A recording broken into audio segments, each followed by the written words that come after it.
L'industrialisation inclusive et durable est une étape cruciale de la croissance économique, de la sécurité alimentaire et de l'élimination de la pauvreté en Afrique. C'est le message de Ban Ki-moon, secrétaire général de l'ONU, à l'occasion de la journée de l'industrialisation de l'Afrique. Chaque année, les pays africains sous l'égide de l'ONUDI célèbrent l'industrialisation. Cette journée dédiée à l'industrie permet de mettre en valeur les réalités de nos industries, mais aussi nos produits industriels.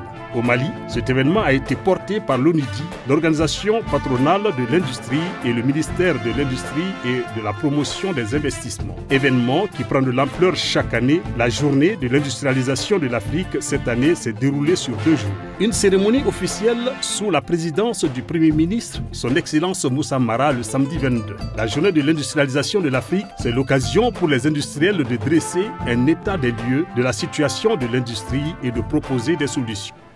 Le livre blanc de l'industrie est un recueil synthétisant la situation industrielle de notre pays.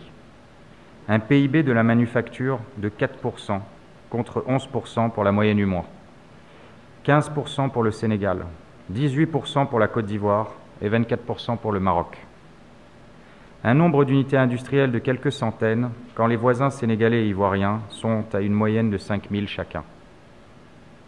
Un déficit de la balance commerciale de près de 400 milliards de francs CFA, équivalent au montant de l'aide publique au développement. C'est l'occasion pour le ministre de l'Industrie et de la Promotion des Investissements, M. Moustapha Ben Barka, de réaffirmer l'engagement de l'État aux côtés des industriels. Le système bancaire classique a montré certaines limites dans ce domaine.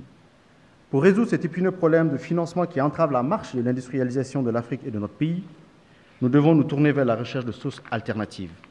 Le gouvernement est convaincu qu'en augmentant le soutien à la transformation des produits agricoles, que le développement industriel inclusif et durable deviendra une réalité pour notre pays. C'est dans ce cadre que les autorités, sous l'impulsion du président de la République, son Excellence Ibrahim Boubacar Keïta, se sont engagées à réduire la pauvreté en apportant un soutien accru à la croissance agricole inclusive, ce qui facilitera l'accès des industries aux matières premières d'origine agricole, le développement de l'agro-industrie, l'autosuffisance alimentaire et la participation des femmes et des jeunes à des activités génératrices de revenus. Et je m'engage, avec les orientations et les directives du Premier ministre, chef du gouvernement ici présent, à veiller à leur mise en œuvre afin d'alléger les difficultés et les contraintes auxquelles font face les unités industrielles maliennes, ce qui les empêche bien entendu d'être compétitives et de rayonner au plan régional, sous-régional et international. C'est l'occasion de débattre, d'échanger et de partager autour de plusieurs questions essentielles pour l'industrie. Les sources de financement alternatifs animées par un représentant de la BRVM. La problématique de l'agro-industrie, un panel au cours duquel les panélistes se sont exprimés sans tabou. L'ONU a assisté beaucoup d'unités industrielles. Des études diagnostiques ont été effectuées et puis des corrections ont été faites dans ce cadre-là pour beaucoup d'unités industrielles. Donc, je crois qu'il y avait la Comatex, je crois qu'il y avait la Sonatam, quelques unités industrielles quand même qui ont bénéficié de ça. Et sur le plan industriel également, il y a le laboratoire de métrologie. Vous voulez couvrir la demande d'une manière importante qui est aujourd'hui de l'ordre de 10% d'augmentation annuelle. C'est 25 à 30 mégawatts. Ce sont des investissements qui prennent énormément de temps.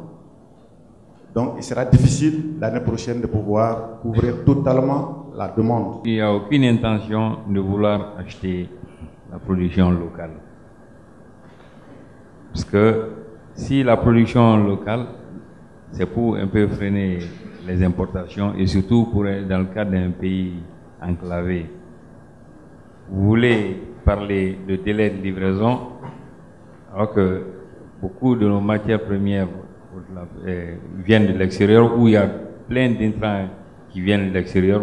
La contrainte, elle s'impose à tout le monde, aussi bien les importateurs que les producteurs locaux. Un débat intense qui a vu la participation des industriels, des partenaires techniques et financiers et des écoles qui ont eu à réagir, débattre, interpeller, proposer des questions, proposer des solutions. Moi, je sais que je fais une infusion qui peut remplacer valablement le thé Lipton partout. Donc, et que les Maliens connaissent, la matière première vient du Mali, c'est fabriqué par une Malienne et c'est les Maliens qui fabriquent.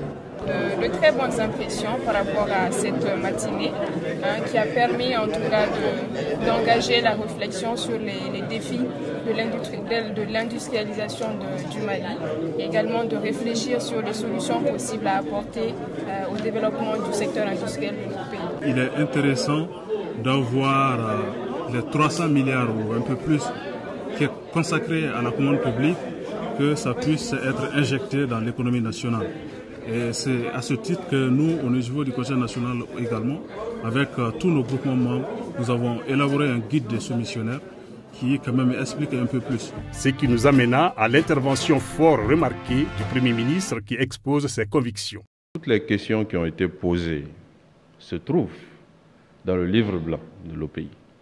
C'est la raison pour laquelle, dans la déclaration de politique générale du gouvernement, j'ai tenu à mentionner explicitement que nous ferons de la mise en œuvre de ce livre blanc une priorité en matière de développement industriel. Pour notre part, la volonté de vous aider ne fait l'objet d'aucun doute. La volonté du chef de l'État d'aider l'industrie ne fait l'objet d'aucun doute. Nous avons cette initiative au niveau de l'État et nous entendons vraiment promouvoir cette initiative, c'est-à-dire utiliser la commande publique pour aider le développement industriel de notre pays et aider la production locale. Pour moi, c'est un b.a.-ba.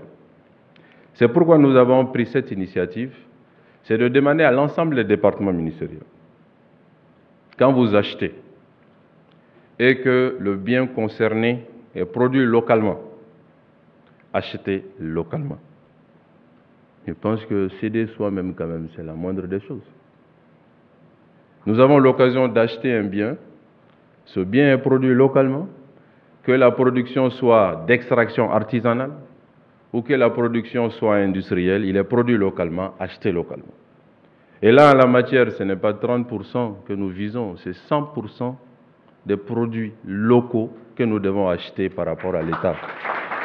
C'est fort de ces moments riches en partage et en échange que les invités se sont rendus à l'exposition. Des produits 100% made in Mali, tout le savoir-faire et le talent de nos industriels exposés sur l'esplanade du CICP. La journée du dimanche 23 était quant à elle consacrée au grand public, une véritable vitrine de l'industrie durant laquelle la population malienne a pu faire connaissance avec le monde industriel malien, ses acteurs, ses produits. Ils ont pu aussi profiter de ventes promotionnelles jusqu'à 50% de réduction ainsi que des distributions gratuites et de séances de dégustation. Ainsi se termina cette édition 2014 de la journée de l'industrialisation de l'Afrique. Le pays rappelle, le développement sans l'industrialisation est impossible.